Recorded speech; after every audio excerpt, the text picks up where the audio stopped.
Սիվիրիթաս հիմնադրամի տնօրեն Սալբի Ղազարյանն այսօր առավոտյան հրավիրվել էր ազգային անվտանգության ծառայություն։ Շուրջ 1 ժամ ազգային անվտանգության ծառայությունում անցկացնելուց հետո, պատասխանելով Ազատություն ռադիոկայանի հարցերին, Սիվիրիթասի տնօրենն ասաց, որ հրաժարվել է ցուցմունք տալ, քանի որ ազգային անվտանգության ծառայության հունիսի 12-ին տարածած հայտարարության մեջ արված ձևակերպումները խոսում են այն մասին, որ ինքը ոչ թե վկա է, այլ կասկածյալ։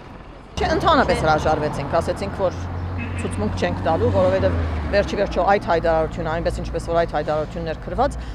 ասում է մենք խախտումներ կատարել ենք, չի ասում թերևս, ասում է կատարել ենք, եթե կատարել ենք, ուրեմն կասկածյալ ենք, վկա չենք։ Սալբի Ղազարյանի փաստաբան Արթուր Գրիգորյանի համոզմամբ միջազգային իրավունքի նորմերի համաձայն, եթե անձը գտնվում է փաստացի կասկածյալի կարգավիճակում, ապա նա կարող է օգտվել լռություն պահպանելու իր իրավունքից եւ ցուցմունք չտալ, ինչը եւ տեղի է ունեցել։ Հիշեցնենք, երեկ Սալբի Ղազարյանը Սիվիրիթասին վերագրվող փողերի լվացման հետ կապված քրեական գործի մանրամասները ներկայացրել է Եվրամիության երկրների Ֆրանսիայի, Միացյալ Թագավորության, Գերմանիայի, Իտալիայի եւ Ռումինիայի, նաեւ ԱՄՆ դեսպանին։ Ղազարյանը հույս ունի, որ այդ հանդիպումը իր ազդեցությունը կունենա գործի վրա։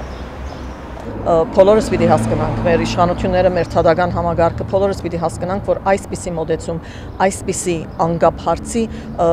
ոչ մի բադիվ չբերեր, ոչ միայն պետության, այլ նաև հատկապես մեր թադական համագարկը։ Մեր նման թափանցիկ կազմակերպություն չի եղել, Սիվիրիթասը խախտումներ չի կործել, եթե հարց կար, հարցի պատասխանը ստանալու տարբեր ձևեր կային, քրեական գործը այդ ձևը չէ։ Եվ դուք եւ փաստորեն պարոն Օսկանյանը նշել են, որ սա քաղաքական պատվեր է։ Պատվեր որտեղից, նկատի ունեք որտեղից, ով է պատվեր տվողը։ Չեմ գիտեր ով է պատվեր տվողը, գիտեմ, որ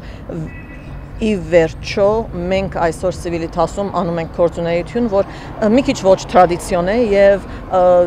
չափազանց թափանցիկ է եւ մի քիչ անկառավարելի է, այսինքն մենք ունենք Civilnet, որ ղեկավարում են երիտասարդներ եւ շատ կրեատիվ ստեղծագործական ձևով փորձում են